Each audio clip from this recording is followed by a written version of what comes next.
Hello friends, welcome back to our YouTube channel Survival of the Fittest. Today I want to share about my interview experience at Indian Institute of Science, Bangalore.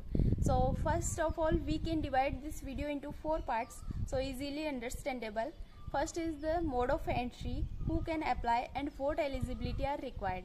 Second one, pre-interview phase, how I prepared and before interview किन चीज़ों का ध्यान रखना चाहिए, वो सारी चीज़ें discuss करेंगे. Third one is the interview phase, जिसमें किस किस टाइप के क्वेश्चंस पूछे गए, एंड लास्ट में डिस्कस करेंगे कि क्या मिस्टेक्स मैंने की और some my suggestion and tips. So let's get started. First is the mode of entry.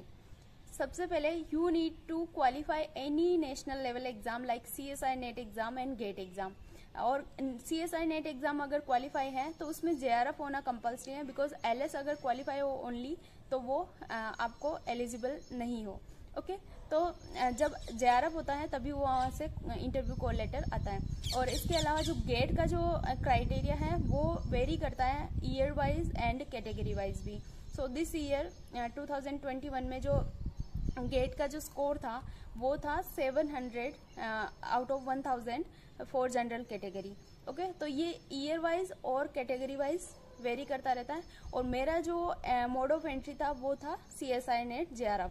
Okay तो मुझे जब इंटरव्यू कॉल लेटर आया 28 अप्रैल को, तो उस टाइम सबसे पहले आपको क्या करना चाहिए, जैसे ही इंटरव्यू कॉल लेटर आता है और उससे पहले जब आप फॉर्म फिल करते हैं तो यहाँ पे क्या होता है 6 डिपार्टमेंट है बायोलॉजिकल साइंस के लिए.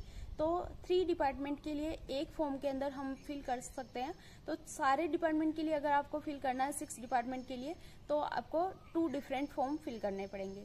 तो इसमें मैंने जो फिल किया था वो एक फॉर्म फिल किया था और 3 डिपार्टमेंट वहाँ पे चूज कर सकते हैं. तो मैंने जो चूज किए थे वो था microbiology and cell biology and molecular reproduction and developmental genetics MRDG and third is the biochemistry. Okay तो ये तीनों ही डिपार्टमेंट मैंने चूज किए थे और इन तीनों ही से ही इंटरव्यू कॉल आया था. तो इनका जो इंटरव्यू था वो था 17 मई को. तो उसके बीच में मैंने क्या किया, सबसे पहले आप किसी भी इंटरव्यू में जा रहे हो, चाहे ये IISc का हो, चाहे IIT का हो, आइजर का हो, किसी भी इंटरव्यू में जा रहे हैं, PhD का जो भी इंटरव्यू है उसमें सबसे पहले क्या करना है, हमारा जो इंटरेस्ट ऑफ टॉपिक है, जिस टॉपिक पे हम रिसर्च करना चाहते हैं उसके बारे में देखना है कि जहाँ पे हम अप्लाई कर रहे हैं, जहाँ पे हम इंटरव्यू देने जा रहे हैं वहाँ पे इस टाइप का वर्क हो रहा है या नहीं हो रहा है. तो वो सारी चीज़ें कहाँ से पता चलेगी, जब हम लोग वेबसाइट विजिट करेंगे.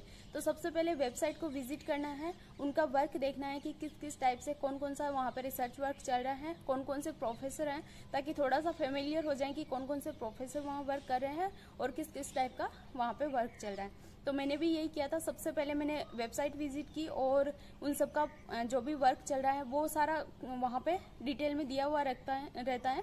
तो अगर डिटेल में नहीं दिया हुआ है तो डायरेक्ट गूगल करते हैं तो भी आ जाता है, क्योंकि ये काफ़ी ज़्यादा प्रेस्टिजियस इंस्टीट्यूट है.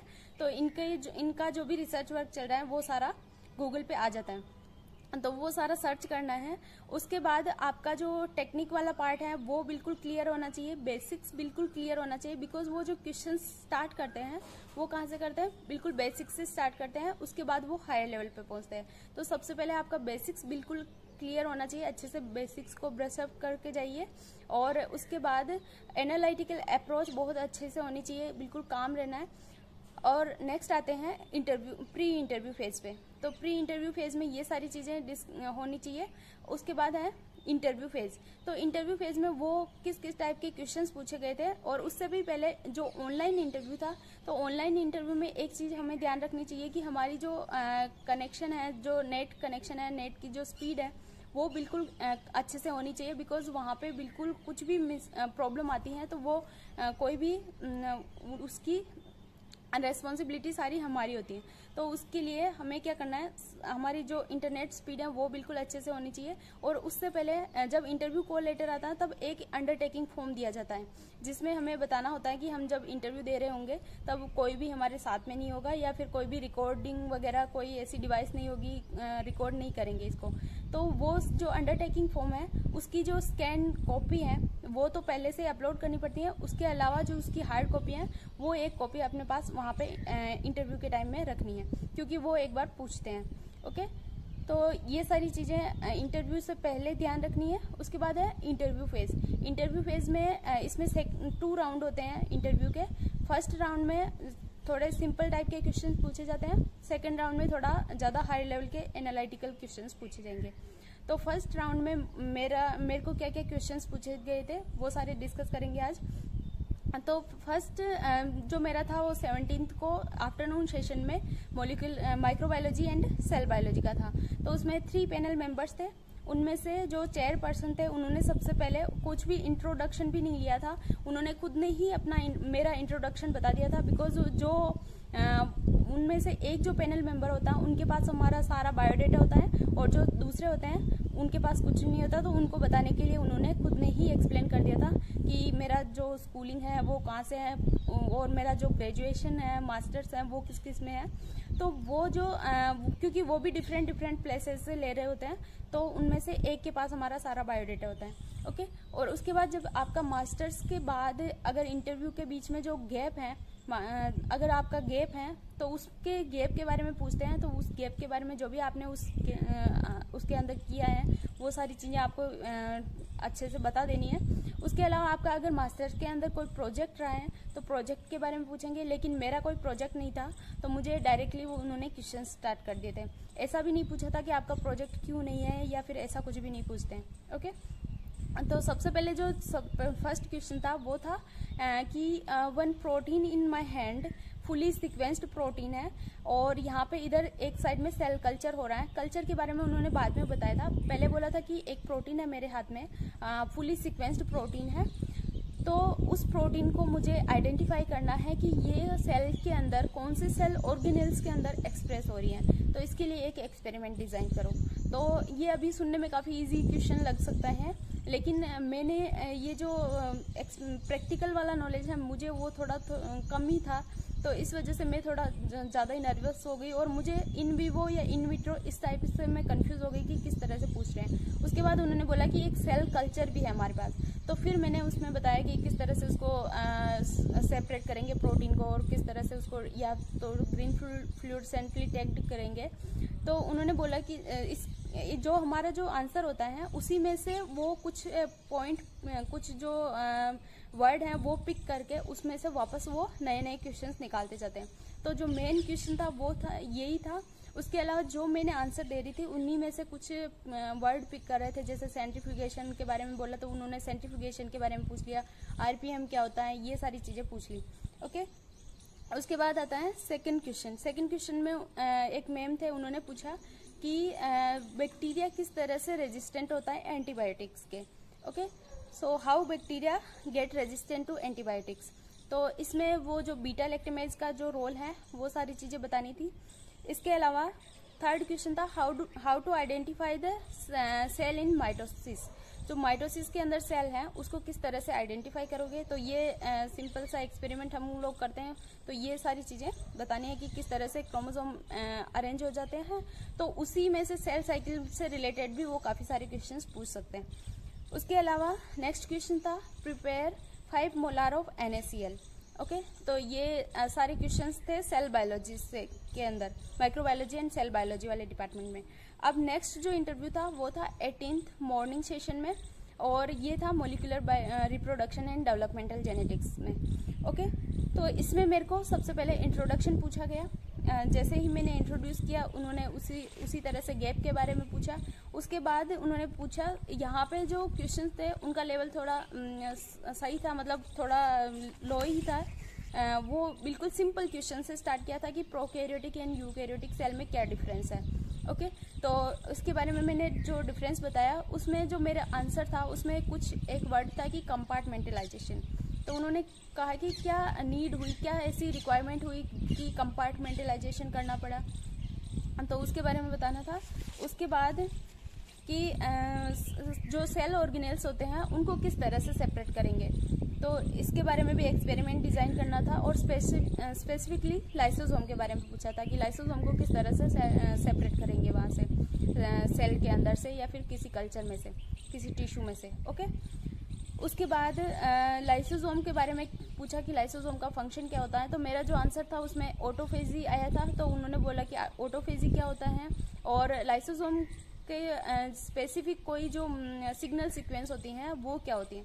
तो मैंने जैसे ही बताया कि मेनोज 6 फॉस्फेट, तो उन्होंने बोला कि अनादर जो सेल ऑर्गेनेल्स हैं जिनके अंदर कोई सिग्नल सीक्वेंस प्रेजेंट है तो उनके नाम भी बताओ। तो ER के ल्यूमन के लिए अलग होती हैं, मेम्ब्रेन के लिए अलग होती हैं। तो ये सारी चीज़ें पेरोक्सिसोम की, न्यूक्लियस की जो भी सिग्नल सीक्वेंस है वो आपको अच्छे से याद होनी चाहिए। वो सारी चीज़ें मैंने बताई। उसके बाद उन्होंने पूछा कि पल्स चेस एक्सपेरिमेंट क्या होता है और उसके बाद रेडियो लेबल जो एलिमेंट होते हैं उनके बारे में पूछा, उनकी हाफ लाइफ के बारे में पूछा। उसके अलावा जो नेक्स्ट जो पैनल मेंबर थे उन्होंने पूछा कि difference between necrosis and apoptosis. उससे पहले मैं आपको एक चीज़ बताना भूल गई, जब भी इंटरव्यू के लिए हम लोग जाते हैं तो वो हमारे फेवरेट 3 टॉपिक पूछते हैं, 3 सब्जेक्ट पूछते हैं। ओके, तो उसमें आपको ज़्यादा स्पेसिफाई करके बोल दें तो ज़्यादा बेटर रहता है। बिकॉज अगर हम लोग सेल बायोलॉजी बोल रहे हैं, मॉलिक्यूलर बायोलॉजी बोल रहे हैं तो वो काफ़ी वास्ट टॉपिक हो जाता है। सेल बायोलॉजी के अंदर तो काफ़ी सारी चीज़ें आ जाती हैं। तो मैंने यही मिस्टेक की थी कि मैंने सेल बायोलॉजी और मॉलिक्यूलर बायोलॉजी बोला, लेकिन उसमें मैंने स्पेसिफाई कर दिया था कि कैंसर बायोलॉजी भी। ओके, तो उन्होंने मेरे को पूछा था कि अपोप्टोसिस और नेक्रोसिस में क्या डिफरेंस होता है। जैसे ही मैंने डिफरेंस बताया उन्होंने बोला कि नेक्रोसिस में क्या होता है, अपोप्टोसिस में क्या होता है, ऐसा क्या डिफरेंस है। उसके बाद कि इनके लिए कौन कौन से मार्कर्स यूज़ करते हैं हम लोग। ओके, एंड उसके बाद पूछा था कि how to identify these cell techniques और एक्सपेरिमेंट डिज़ाइन। ओके, तो हाँ, इसके जो मार्कर्स होते हैं उनके लिए कुछ ऐसे कौन कौन सी टेक्निक्स यूज़ करते हैं इनको आइडेंटिफाई करने के लिए, तो इसके लिए भी एक एक्सपेरिमेंट डिज़ाइन करना था। ये सारे क्वेश्चंस मैंने नोट किए हुए बिकॉज इतने सारे याद रखना ईजी नहीं है। सो नेक्स्ट था मेरा बायोकेमिस्ट्री का। ओके, सो बायोकेमिस्ट्री के अंदर सबसे पहले मुझे पूछा गया कि बैक्टीरियल जो जीनोम साइज है वो कितना होता है। तो जैसे ही बैक्टीरिया का जो जीनोम साइज वो बताया, उसके बाद उन्होंने पूछा कि बैक्टीरिया की जो सेल्स की जो साइज है वो कितनी है। तो उनका जो मेन मोटिव था पूछने का वो था कि बैक्टीरियल जीनोम इतना लार्ज होता है बैक्टीरियल जीनोम, उसके बाद बैक्टीरियल सेल इतनी स्मॉल है, तो वो किस तरह से जो जीनोम है वो बैक्टीरिया की सेल के अंदर रह सकता है, वो किस तरह से यहाँ पे इतने छोटी बैक्टीरियल सेल के अंदर भी इजीली प्रेजेंट रह सकता है। तो इसमें जो मेन उनका पूछने का मोटिव था वो था कि जिस तरह से यूकैरियोटिक सेल में जो हिस्टोन का रोल होता है, हिस्टोन जैसे रैप करके रखते हैं जीनोम को, उसी तरह से ऐसी कोई प्रोटीन प्रेजेंट है क्या बैक्टीरिया के अंदर भी। ओके, तो मेरे को कुछ प्रोटीन के नाम याद थे तो मैंने उन प्रोटीन का नाम बताया। फिर उन्होंने बोला कि बैक्टीरिया के अंदर जो जीनोम के अंदर जो फॉस्फेट ग्रुप है उन फॉस्फेट का क्या रोल होता है। ओके, और फॉस्फेट ग्रुप को अगर फॉस्फोराइलेशन हो रखा है किसी प्रोटीन पे तो उसको किस तरह से आइडेंटिफाई करेंगे, वो सारी चीज़ें पूछी। उसके बाद क्या फॉस्फेट ग्रुप का जो रोल क्या होता है। एंड नेक्स्ट था कि हाँ, कैंसर बायोलॉजी जैसे मैंने स्पेसिफाई किया था, तीनों ही के अंदर मैंने इसी तरह से 3 फेवरेट सब्जेक्ट में molecular biology, cell biology and cancer biology बताया था। तो जो नेक्स्ट क्वेश्चन था मेरे लिए वो था कि 2 की एंजाइम इन कैंसर बायोलॉजी। कैंसर बायोलॉजी के अंदर 2 की एंजाइम कौन कौन से हैं, तो मैंने बताया कि प्रोटोऑन्कोजीन और ट्यूमर सप्रेसर जीन्स। तो उनका जो फंक्शन है वो बताया, उनका एग्जाम्पल्स पूछे कि कौन कौन से एग्जाम्पल हैं, वो क्या करते हैं, किस तरह से ट्यूमर सप्रेसर जीन क्या वर्क करता है जिसकी वजह से वो ट्यूमर वहाँ पे सप्रेस हो जाता है।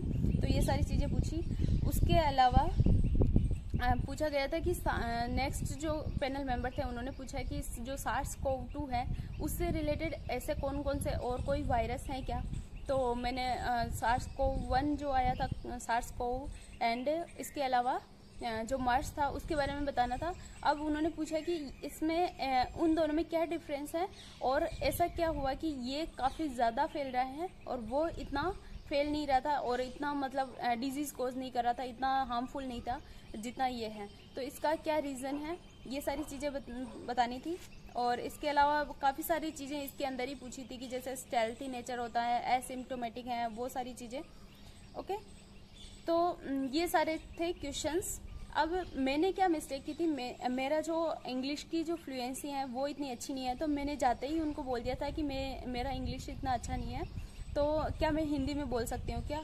तो मैंने इस तरह से पोलाइटली पूछा, लेकिन उन्होंने बोला कि ये जो होता है ये नेगेटिव इम्पैक्ट होता है, तो हमें हमारी जो वीकनेसेस हैं उनको पहले सही करनी है, उनको दूर करना है, उसके बाद इंटरव्यू में एंटर हुए तो अच्छा है, क्योंकि अभी आपके पास काफ़ी सारा टाइम है। तो हमारी वीकनेसेस ही ना, चाहे हमें नहीं आती है, कुछ भी रीज़न रहा हो इसके पीछे, लेकिन क्योंकि मैं थ्रू आउट हिंदी मीडियम से हूँ, तो ये एक्सक्यूज़ उनको नहीं दे सकते कि हम हिंदी मीडियम से हैं या ये हैं। उनको तो जो सबसे अच्छा जो बेस्ट है उसी को चूज़ करेंगे वो तो इसलिए ये एक्सक्यूज़ नहीं देना है इसलिए मैंने डायरेक्ट उनको बोल दिया था कि मेरे को इंग्लिश नहीं आती, तो ये नेगेटिव इम्पैक्ट क्रिएट नहीं करना है। अगर आपको नहीं भी आती है तो वहाँ पे बोलने की कोशिश करें। तो उन्होंने भी मेरे को यही बोला था कि आप ट्राई करो, कुछ सर्टेन वर्ड्स आप हिंदी के यूज़ कर सकते हो, बिकॉज हम लोगों को हिंदी नहीं आती, तो हम लोग इंग्लिश ही प्रिफर करेंगे। तो इंग्लिश में ही वो पूछ रहे थे और इंग्लिश में ही हमें बताना होता है। तो ये एक मिस्टेक मैंने की थी। इसके अलावा मैं काफ़ी ज़्यादा नर्वस हो गई थी, और वो जो पैनल मेंबर थे उनका सबसे पहले तो फेस थोड़ी देर दिखता है, उसके बाद जब वो क्वेश्चन पूछने लगते हैं तो उनका सिर्फ नाम और प्रोफाइल पिक्चर ब्लिंक होती है, उनका फेस नहीं दिखता है। तो उस टाइम भी हमें ध्यान रखना है कि किस तरह से हमें कैमरे के अंदर ही देखना है, इधर उधर देखना, या फिर हमारा जो एक्सप्रेशन वो काफ़ी ज़्यादा मैटर कर जाते हैं वहाँ पे, तो उस चीज़ का भी ध्यान रखना है। इसके अलावा नर्वस बिल्कुल नहीं होना है। मैं काफ़ी ज़्यादा नर्वस हो गई थी, तो नर्वस बिल्कुल भी नहीं होना है। वहाँ बिल्कुल काम रह के अच्छे से उनके क्वेश्चंस को सुन के फिर आंसर करना है। ओके, इसके अलावा जो टिप्स हैं सेकंड राउंड के लिए वो हैं कि आपके जो ग्राफिकल टाइप के जो क्वेश्चंस हैं, टेक्निक्स वाले क्वेश्चंस हैं, ग्राफ के अंदर जैसे एक्स एक्सिस पे क्या प्लॉट कर रहे हैं, वाई एक्सिस पे क्या प्लॉट कर रहे हैं, बैक्टीरियल ग्रोथ कर्व में, या फिर एंजाइम काइनेटिक्स के अंदर, या फिर पीसीआर का भी ग्राफ हो गया, कोई भी ग्राफ है जिसमें एक्स एक्सिस पे क्या प्लॉट कर रहे हैं, वाई एक्सिस पे क्या प्लॉट कर रहे हैं, और उस पर कौन कौन सी इक्वेशंस लग रही हैं। लाइक वो कोई इक्वेशन दे देंगे, उसके अकॉर्डिंग हमें ग्राफ ड्रॉ करना होता है, या फिर कोई ग्राफ दे देंगे जिससे हमें क्या बनानी है, इक्वेशन बनानी होती है। तो इस टाइप से ये क्वेश्चंस दे सकते हैं, जैसे y equals to mx plus C. तो इसमें थोड़ा बहुत मैथमेटिकल टाइप का जो नॉलेज है वो भी होना चाहिए, और पीसीआर के अंदर भी वो साइकिल्स काउंट करने वाला वो तो बिल्कुल ईजी है, वो सब आप लोग कर लेंगे। तो ये सारी चीज़ें आपको सबसे पहले पता होनी चाहिए। और जो टेक्निक्स जो पार्ट है उसमें सारी टेक्निक्स जो बायोलॉजिकल साइंस के अंदर टेक्निक्स जितनी भी यूज़ की जाती हैं, वो उन सारी टेक्निक्स का प्रिंसिपल, उनका यूज़ और उनका लिमिटेशन, कि ये टेक्निक्स यूज़ नहीं कर रहे तो इसका अल्टरनेटिव क्या है, उसकी जगह पे कौन कौन सी टेक्निक्स यूज़ कर रहे हैं, तो वो सारी चीज़ें आपको अच्छे से पता होनी चाहिए। ओके, तो ग्राफिकल क्वेश्चन, टेक्निक्स वाला पार्ट, और ये सारी चीज़ें अगर आप अच्छे से करके जाओगे, बेसिक्स आपका अच्छे से होगा। सब्जेक्ट नॉलेज तो आपको ऑब्वियसली है ही, जब आपने जेआरएफ क्वालिफाई किया तो सब्जेक्ट नॉलेज सबका हो जाता है, लेकिन वहाँ पे नर्वसनेस की वजह से या फिर कुछ इस तरह से लेक हो जाता है तो हम लोग वहाँ नहीं कर पाते हैं। तो all the best for your interview.